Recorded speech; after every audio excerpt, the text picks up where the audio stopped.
ભાજપ કાર્યાલય ખાતે લોકસભા ઉમેદવારની સેન્સ પ્રક્રિયા હાથ ધરાઈ। આ સેન્સ પ્રક્રિયા પ્રદેશ ભાજપ મંત્રી રઘુભાઈ હંબલ વલ્લભ કાકડિયા અને સીમા મોહિલીની અધ્યક્ષતામાં સેન્સ પ્રક્રિયા યોજાઈ।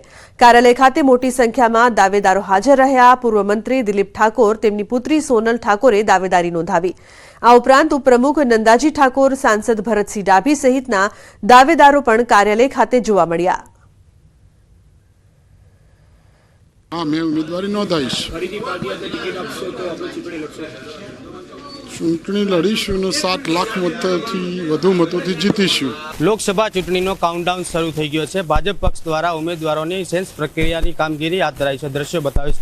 દ્રશ્યો છે પાટણ જિલ્લા ભાજપ કાર્યાલયના, જ્યાં ભાજપ મંત્રી રઘુભાઈ હંબલ વલ્લભ કાકડિયા અને સીમા મોહિનીની અધ્યક્ષતામાં ભાજપ પાટણ લોકસભા વિસ્તારના જે અપેક્ષિત ઉમેદવારો છે તેમાં સેન્સ પ્રક્રિયાની કામગીરી હાલ હાથ ધરાઈ છે। મહત્વનું છે કે પાટણના ચાલુ સાંસદ ભરતસિંહ ડાભી, પૂર્વ મંત્રી દિલીપ ઠાકોર, તેમની પુત્રી સોનલ ઠાકોર, સાંતલપુર વિસ્તારના સાંકાજી ઠાકોર અને ભાજપ જિલ્લા પ્રમુખ દશરથજી ઠાકોર સહિતના ભાજપના અગ્રણીઓએ પોતાની દાવેદારી નોંધાવી છે। મહત્વનું છે કે ભાજપ પક્ષ દ્વારા જેને પણ ટિકિટ આપશે તેની સાથે રહીને જીતાડીશું તેવા સૌ અત્યારે ઉમેદવારો જણાવી રહ્યા છે। પરંતુ બીજી બાજુ મહત્વનું છે કે ચાલુ સાંસદ ભરતસિંહ ડાભીએ દાવેદારી નોંધાવી છે અને 7 લાખથી વધુ મતોથી જીત્યો હતું તેવી અપેક્ષા વ્યક્ત કરી છે। ચોક્કસ કહીએ કે દાવેદારો પોતાની અહીંયા દાવેદારી નોંધાવવા આવ્યા છે અને પ્રદેશમાંથી આવેલું મહોડી મંદિર તમામ દાવેદારોને સાંભળી રહ્યા છે અને પાટણ ભાજપ કાર્યાલય ખાતે તમામ ઉમેદવારોને સેન્સ પ્રક્રિયામાં સાંભળવામાં આવી રહ્યા છે। પરંતુ ચોક્કસ કહીએ કે ભાજપ દ્વારા કોને ટિકિટ આપવામાં આવે છે એક મહત્વનું રહેશે।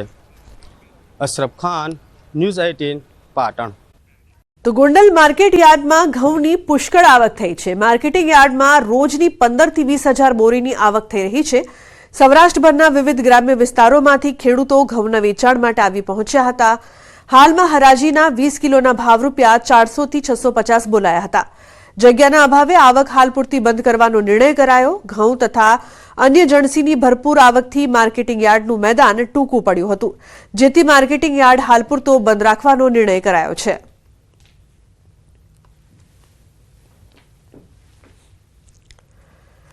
વીસ કિલોના ભાવ જોઈએ ઘઉંના નવી સિઝનમાં તો 400 થી માંડીને 650 સુધીના ભાવ છે અને 15 થી 20 હજાર ગુણીની ઘઉંની રોજની આવક છે અને હજી આવતા દિવસોમાં આવક વધશે એવી 100%।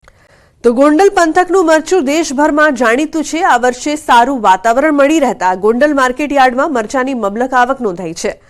ગયા વર્ષે પ્રતિમણ મરચાનો ભાવ 1800 થી 5000 રૂપિયા સુધી બોલાયો હતો, જે ભાવ આ વર્ષે 800 થી લઈને 3700 સુધી બોલાવાયો છે।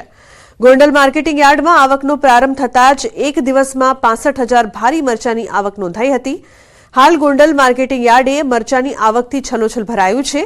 ગોંડલ માર્કેટિંગ યાર્ડમાં જેતપુર, ધોરાજી, જામકંડોરણા, લોધિકા, કોટડા, સાંગણી, પડધરી તેમજ રાજકોટ તાલુકાના ગામોમાંથી ખેડૂતો મરચું વેચવા આવતા હોય છે।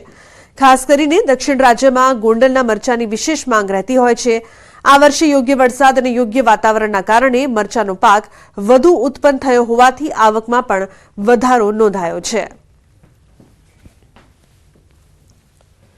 કારણ કે સમગ્ર સૌરાષ્ટ્રમાંથી રાજકોટ, પોરબંદર, અમરેલી, ભાવનગર, સુરેન્દ્રનગર, મોરબી, જામનગર સમગ્ર સૌરાષ્ટ્રમાંથી મરચાનો પાક લઈ અને ખેડૂતો ગોંડલ માર્કેટિંગ યાર્ડ જ પોતાનો માલ વેચવા માટે પસંદ કરતા હોય એટલે જ આવી અત્યારે આવક થતી હોય છે। અને મરચાનું ઉત્પાદન વાતાવરણના હિસાબે થોડુંક નબળું રહ્યું છે, પણ માર્કેટિંગ યાર્ડમાં મરચા લઈને આવતા મરચાના ભાવ 2000 થી માંડીને 3000 રૂપિયા મળતા મને 3200 રૂપિયાના ભાવ મળેલ છે। મરચાના ભાવની આવક સારી છે અને આવકને